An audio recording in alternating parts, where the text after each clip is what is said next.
Hi, Kristen here, and I'm on my last step before bottling my wine made from fresh juice. I degassed and oaked this wine about a month ago, and today I took a sample and tasted it, and I feel it needs just a touch more oak.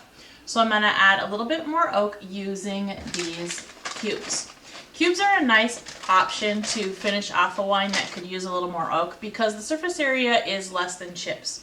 And it doesn't produce as much oak flavor, which means it's easy to adjust the flavor without adding too much because I can always add more chips, but it's almost impossible to remove the oak.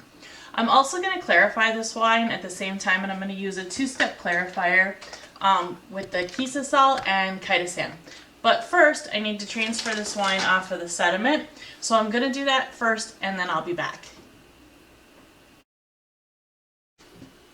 Alright, so I've transferred my wine and I want to do the first step of the clarifier. So all I'm going to do is cut the corner and pour it in. This is the Kiesersaal. So I have this packet to pour in today, and then tomorrow I have to come back and pour the second packet of the Kaisersaal in. Hopefully get this in without spilling it all over the place. Go. Then spray off the stir stick and give it a good stir. As you can see, I have my other carboy over here and it has the oak chips on it, so that was a good thing that I got it off of there. I didn't worry too much about picking up too much sediment because I'm clarifying this right now.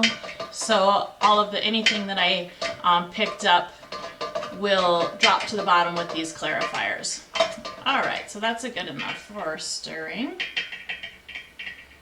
Now it's time to add the oak cubes. This is a fresh pack of cubes, and the package says that I can add it directly to my wine without boiling it. I'm also not too worried about contamination of this wine because it's a 14% ABV, thus it's already a good sanitizer on its own. However, if this pack was opened a while ago and my wine was not as strong as this is, I would err on the side of caution and boil them for 10 minutes. Also, this is a 3-ounce pack, and I only want to add 2 ounces of the cubes to this 5-gallon batch. So I'm going to weigh them and then plop them into the carboy.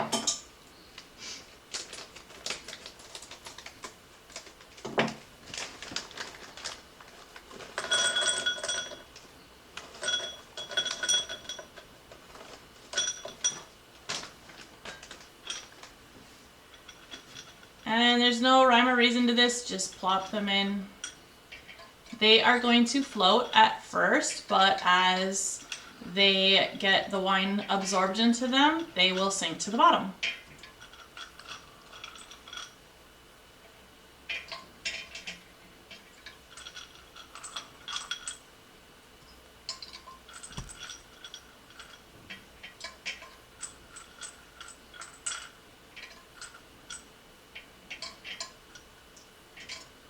Alright, so the last step is, as you can see, there's some headspace in here. So I have my little 1/2 gallon of wine that was left over from the last time I transferred it, and I'm now going to top up my carboy with this.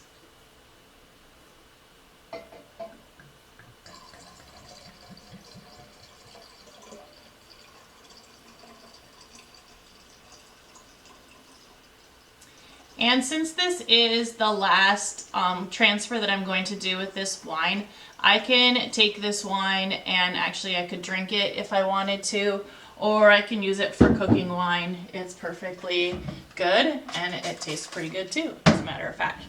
So I'm all set. I'm just going to put my airlock on there, and then tomorrow after 24 hours I have to come back and add the Kiesersaal pack, and then I'm going to let this sit for about 45 days.